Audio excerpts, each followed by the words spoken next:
What's happening, guys? Talking sports, wearing shorts. Tommy back here again. Toby's football reviews, you know the deal. Back here again, reviewing the footballing news, the footballing topics, the biggest topics in the footballing world.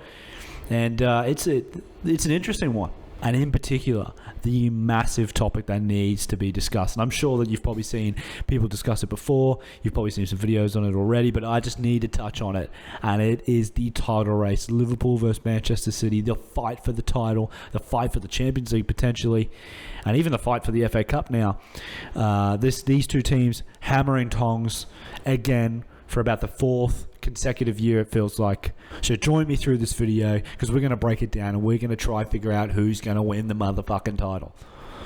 So Liverpool versus Manchester City, the top two teams in the league, the top two teams in Europe. I think that's pretty fair to say. I think the last 3 or 4 years, these two teams have been the two best teams in Europe. Undoubtedly the best two. Liverpool, of course, going to back-to-back Champions Leagues and obviously winning in 2018, 2019 and then winning the title in 2019-20. And then on the flip side, Manchester City obviously winning the Premier Leagues that they have and then making the final and just missing out, getting pipped by Chelsea.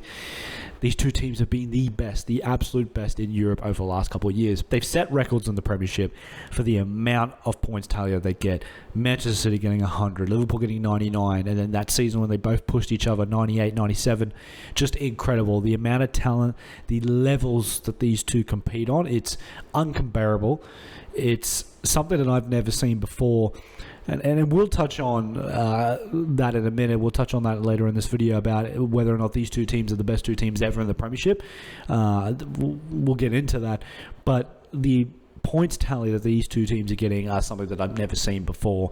And it's really quite remarkable that the battle that we're seeing, for not only the title, but the battle that we're seeing in Europe as well.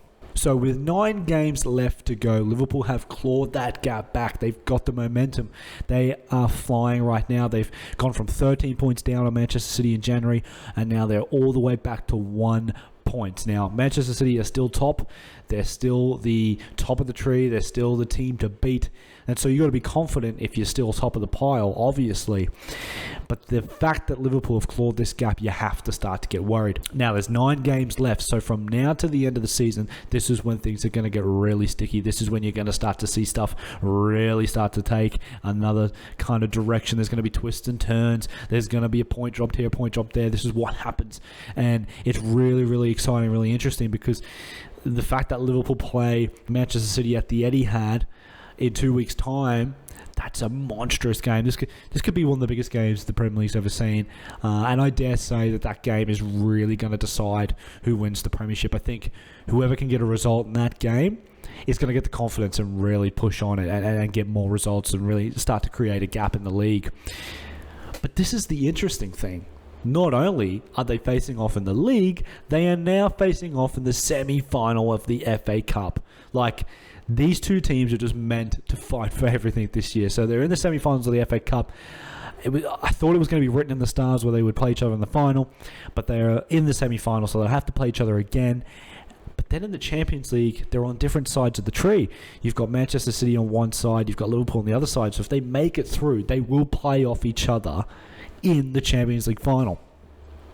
So effectively, these two teams are going to play off for 3 competitions: the Premier League, the FA Cup, and the Champions League. It's unbelievable. I do not know where it's going to go. Let's break it down. Let's have a look. Let's have a look at the sides. Let's see what's comparable and what's not. Let's see who's really got that edge, and really who's gonna create that little bit of a gap towards the end. I think that one area of the park where Liverpool have that slight advantage, it's got to be going forward. They have 5 genuine attackers, 5 fucking attackers that can get you goals from anywhere. We saw it against Arsenal with Liverpool when they were not particularly playing great in that first half, but then they bring Firmino on, for Jota. They bring Luis Diaz off, Mohamed Salah on.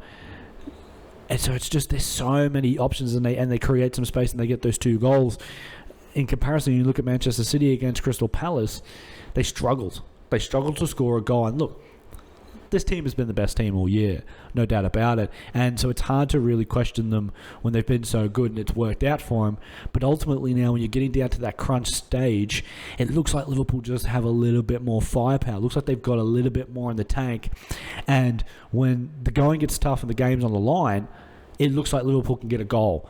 Manchester City right now, they look like they're just struggling a little bit. Are they feeling the pressure? Are they feeling the momentum of Liverpool?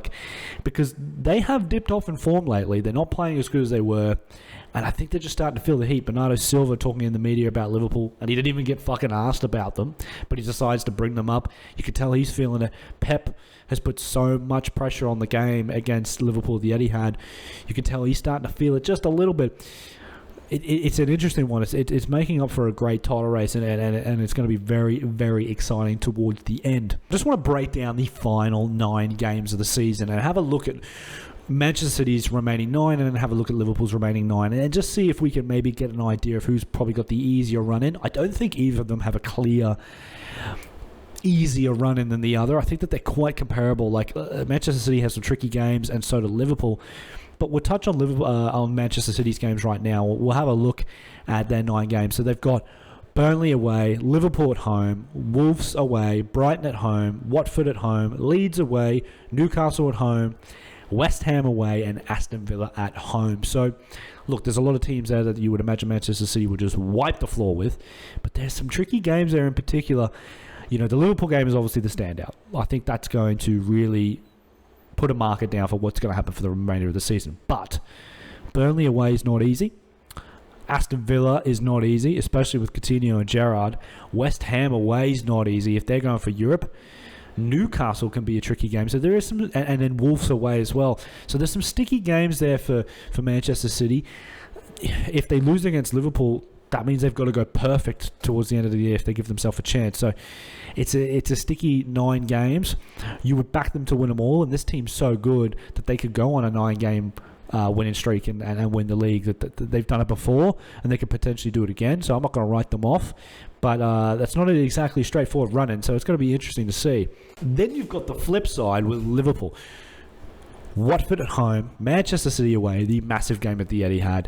Aston Villa away, Man United at home, Everton at home, Newcastle away, Tottenham at home, Southampton away, Wolves at home. So Liverpool have more top 6 opponents, you would argue. Man United, Tottenham, Manchester City. But they do play them at home, apart from the Manchester City game. But you would think that they would beat Everton, you'd think that they would beat Man United, and you'd probably put your money on them to beat Spurs. So it's really riding on the Manchester City game at the Etihad. It is such a pivotal game. I think at this stage in the season, I think in years gone past with the great sides, like we touched on earlier in the video, the great sides of the past, the Man Uniteds, the Arsenals, and all that types of thing, even the Chelsea team, if they lost a game at this stage of the season, it wouldn't really mean too much because you still had 8 or 9 games to play. There was going to be twists and turns, you know what I mean? People are going to drop points. But I don't think these two teams do it. These two teams do not drop points. I think that's why it's so important, this game, when Liverpool and Man City play against each other. I really do. I think this is going to tip it. If Liverpool can go to the Etihad and win, I generally think they can go all the way. If Manchester City get a win at home, then look, it might just knock Liverpool's confidence off a little bit. But again, you never know what's going to happen. But I really think this is a massive game. It's such a swing state game. You never know which way it's going to go, but it has massive importance. Now, do you reckon these two teams can win the Champions League and the Premier League? I mean, Liverpool going for a quadruple. Manchester City still got a treble. It's such a hard thing to do nowadays, but if any two teams could do it, it's definitely these two. What do you guys reckon? Let me know in the comments below. Do you think Manchester City will win a treble? Do you think Liverpool can win the quadruple? I mean, it's pretty insane, but they've given themselves the best chance possible, and that's what you got to do. You got to put yourself in there and to be in it to try and win them all. So then they've done that. But that about wraps it up for today, guys. Just want to touch on the title race, the massive title race between Liverpool and Man City. It's probably the biggest in years. It's very, very exciting. I don't know which way it's going to go. But as always, if you like this video, make sure you like, subscribe, comment on the video. Links to all our socials will be in the description below. Make sure to check out the podcast on Spotify, Talking Sports Wearing Shorts, where we post weekly. We've got a few good episodes at the moment, so make sure you check that out. Link will be in the description below as well. And as always, guys, I will see you on the next one. Peace out.